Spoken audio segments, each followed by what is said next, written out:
Hey everyone, welcome to the Branding Teacher, the place for entrepreneurs and small business owners to learn how to brand and market their businesses. I'm Scott Burgess, and today I'm going to be giving you the 5 steps you need in order to build your brand on your own. So let's get into it. Alright, so building your brand on your own can be very overwhelming and be very stressful, but it doesn't have to be. It can actually be a very simple process as long as you stay organized. And there are 5 steps you need in order to build your brand on your own. The first is going to be competitive research. Now, I know what you're thinking. I already know what everyone in my market is doing. I already know who my competitors are. Why do I need to do competitive research? Well, you need to do competitive research the way I tell you. It's going to really set you up for success as you're building your brand. You really need to know what your competition is doing, and not just necessarily with what they're doing with the products or services they're offering. It's important to know what your competitors are doing in terms of their branding and marketing. This is going to help you build your brand. You need to know what logo they have, how their logo looks, what colors are used in their logo, what is their brand voice, and what are they saying about their products or services. You need to understand what is their online presence. You need to see how is their brand designed graphically through their marketing materials. You need to understand what their website looks like. Anything related to branding or marketing, you need to understand because it will set you up for success as you go to build your own brand. So you don't need to hire an expensive market research firm to do this for you. You can do it all on your own using just Google and social media. So if you start Googling your industry, say I'm opening a rooftop bar and lounge here in Fort Lauderdale where I live, I would be Googling rooftop bar and lounge to see what my competitors are. And I would take it a step further. I would download their logos. I would screenshot their marketing. I would download any marketing materials they may have.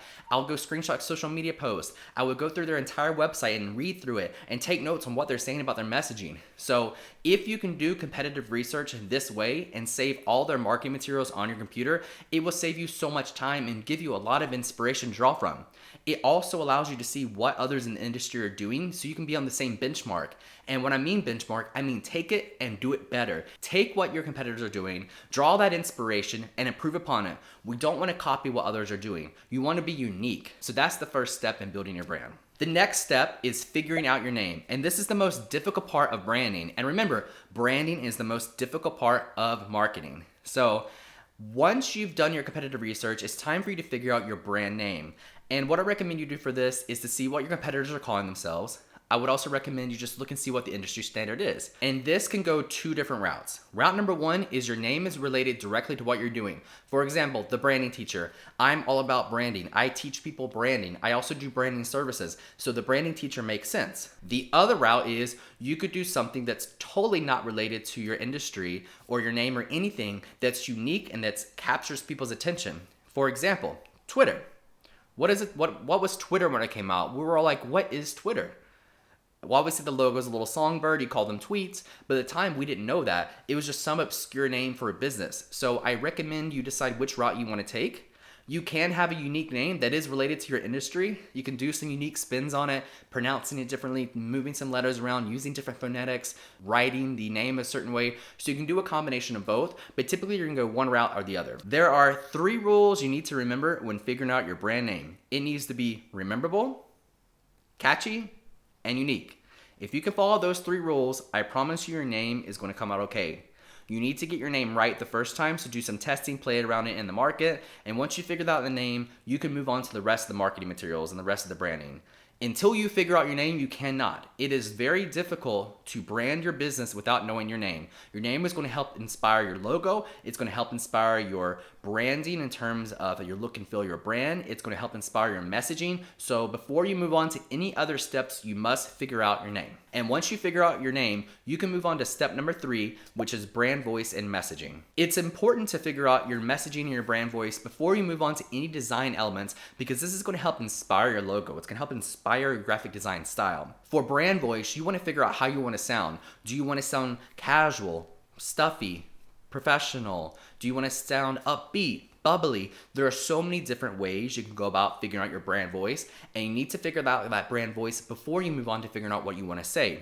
For example, for the Branding Teacher, I'm kind of a combination of casual and professional. I tend to be a little more professional in my online videos. My social media, like my TikTok, is way more casual. I'm kind of a halfway between here on YouTube. Now, I do a combination of casual and professional for a few different reasons. One is I'm just starting out this brand, so I'm trying to get this brand presence out there that I am a professional who knows what I'm doing and can help people through branding. So I want to make sure I have that professional side so that people will trust me, but I also try to be a little more casual in some of my speaking and my tone a little bit, because I want to be approachable and I want people to feel relatable to me.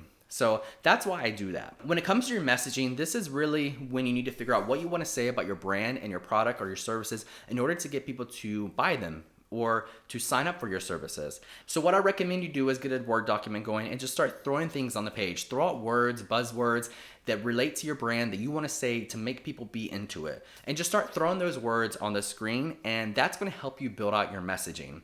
Take those words and expand upon them. Start making some phrases, start making sentences, and you'd be surprised how over the course of a few hours, how you can figure out your entire messaging just by starting with keywords that you want people to understand. For the branding teacher, the one thing I kept really pushing as I was building my brand was become a master of your brand. Save thousands of dollars by doing branding on your own. Those kind of phrases helped me figure out my entire messaging, and I really built the majority of this in the website section. And once you've got your feet wet with messaging, you kind of have an idea of what you want to do. It probably isn't fully fleshed out or anything. You can move on to step 4, which is designing the look and feel of your brand. And this is really going to come into play by drawing inspiration from your name and from your brand voice and your messaging and also your competitive research. So there's a reason I do this later on once you've figured out the rest of it, because it makes it so much easier to design.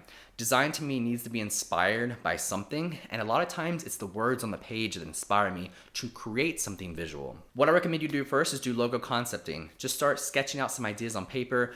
If you suck at drawing, it's okay. You can just write them out and visually think about them in your head, but start creating some logo concepts. And once you have a few logo concepts made up, you can move on to figuring out your font. And I recommend you do this before doing anything else, because your font is going to be what you use around your whole brand. And typically your font should be the same in your logo as it is in your brand. It doesn't always have to be. It really depends upon the type of logo you're making. And once you figure out your fonts, that's when I recommend you go ahead and take that logo concept and design it on the screen.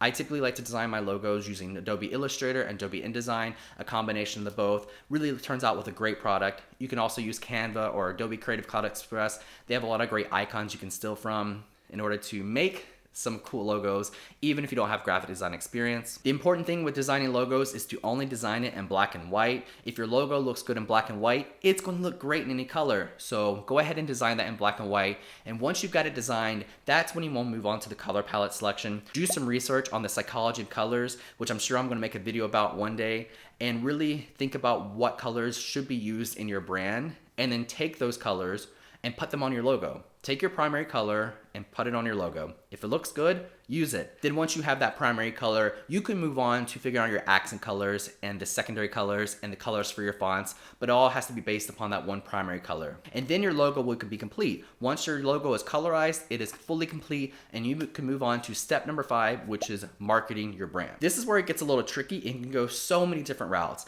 This is where I recommend, you go ahead and you get your website set up, you get all your social media profiles set up, you figure out what kind of content you need in terms of marketing materials. Do you need flyers, trifolds, brochures, business cards, signage? Do you want to start doing a lot of video work to really push your business online, because video converts so much higher than photos, which converts so much higher than text? So you need to start figuring all that out. And then you need to figure out how you're going to reach your audience even more. Are you going to do any sort of advertising, pay-per-click, social media ads, anything to really try to get your brand name out there? Are you going to go to trade shows? Are you going to join LinkedIn groups? Is it going to be word of mouth? It's really up to you to figure out how you want to market your business. And that's it. That's the 5 easy steps you need in order to brand your business on your own. Competitive research, figuring out your brand name, brand voice and messaging, graphic design, the whole look and feel of your brand, and marketing your brand. And I actually go a lot more in depth in my latest online course, Do-It-Yourself Branding for Entrepreneurs.